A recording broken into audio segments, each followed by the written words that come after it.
பிரியமானவர்களே, இந்த நாளில் உங்களை சந்திக்க மிகுந்த மகிழ்ச்சி அடைகிறேன். இந்த நாளிலே கர்த்தர் நமக்கு கொடுக்கிற வாக்குத்தத்தம் சங்கீதம் 71வது சங்கீதம் 21வது வசனம். Psalm 71 verse 21. என் மேன்மையை பெருக பண்ணி என்னை மறுபடியும் தேற்றுவீர். நான் விசுவாசிக்கிறேன், உங்களை மேன்மைப்படுத்துகிற தேவன் இந்த நாளில் இருக்கிறார். ஒருவேளை அநேக இடங்களிலே நீங்கள் அவமானத்தை சகித்து நீங்கள் குறுகி போயிருக்கலாம். அநேக வீடுகளிலே உங்களுக்கு அவமானப்படுத்தப்பட்டிருக்கலாம். அநேக இடங்களிலே நீங்கள் அவமானப்படலாம்.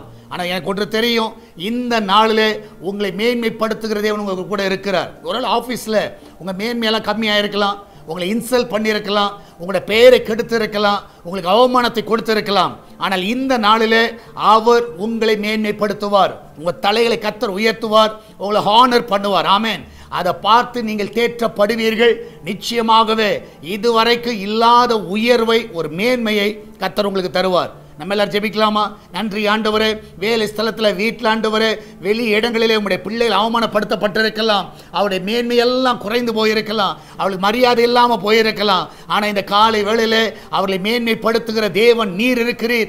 இந்த நாளிலே நீர் ஒருவனை உயர்த்துவீர் என்றால் யாரும் அதை கீழே தள்ள முடியாதப்பா.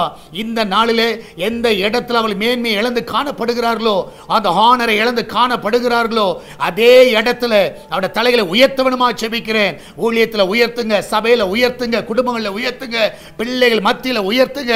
ஆண்டவரே கர்த்தாவே, இந்த நாளிலே அவருடைய தலைகளை உயர்த்தி அவர்களை ஆசீர்வதிங்கப்பா. ஆண்டவர், வேலைக்கு போகிற பிள்ளைகள், வீட்டில் இருக்கிற பிள்ளைகள், படிக்கிற பிள்ளைகள் எல்லாரையும் காத்துக்கொள்ளுங்க. எல்லாருக்கும் தேவையான கிருபையை கொடுங்கப்பா. ஆண்டவர், பிரசவத்துக்காய் போகிற பிள்ளைகள் சுகத்தோடு பிள்ளை பெற்றெடுக்கட்டும். வேலை இல்லாத பிள்ளைகள் நல்ல வேலையை கொடுங்கப்பா. தடைகள் எல்லாம் விலைக்கு போடுங்க. கடன் பிரச்சனையில் இருக்கிற பிள்ளைகளுக்கு கடனிலிருந்து ஒரு பெரிய விடுதலை கொடுங்கப்பா. அந்த பிள்ளைகளை ஆசீர்வதிங்க. ஆண்டவர், விசேஷமாய் கர்த்தாவே, ஆண்டவர், வெளிநாட்டில் இருக்கிற பிள்ளைகளை சுகமாய் காத்துக்கொள்ளுங்க. அவளை அந்த இடத்துல கர்த்தாவே எந்த ஒரு ஆபத்து வராதபடி பாதுகாத்துக் கொள்ளுங்கப்பா. நல்ல பல, நல்ல சுகத்தை கொடுங்க.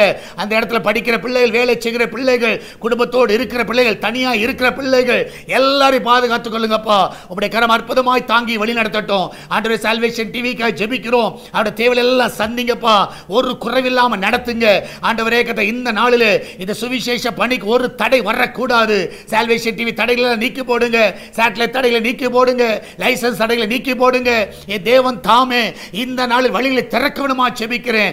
எல்லா குடும்பங்களையும் ஆசீர்வதிங்கப்பா. எல்லாருக்கும் தேவையான கிருபையை தாங்க. ஆண்டவர், நன்மையினால் அவளை திருப்தியாக்குவீராக. ஆசீர்வதிங்கப்பா. பிசினஸ் பண்ணுகிற எல்லா பிள்ளைகள் நல்ல உயர்வை பார்க்கட்டுமப்பா. நீரே கூட அந்த வழி நடத்துங்க. பிள்ளைகள் நல்ல ப்ரமோஷனை கொடுங்க, நல்ல இன்கிரிமெண்டை கொடுங்க. இந்த நாளில் ஆண்டவரே, அந்த பிள்ளைகளுடைய வீடுகள் ஆண்டவரே, காலியாக இருக்கிற வீடுகள் ஆண்டவர், வாடகை ஆட்களை கொண்டு வருவீராக. லீஸு ஆட்களை கொண்டு வாங்க. ஆண்டவரே, வீடுகளை வாங்குவதற்கு உம்முடைய பிள்ளைகளுக்கு பலனை கொடுங்கப்பா. லேண்டை வாங்குவதற்கு பலனை கொடுங்க. உம்முடைய பிள்ளையுடைய கையின் பிரயாசங்களை ஆசீர்வதிங்கப்பா.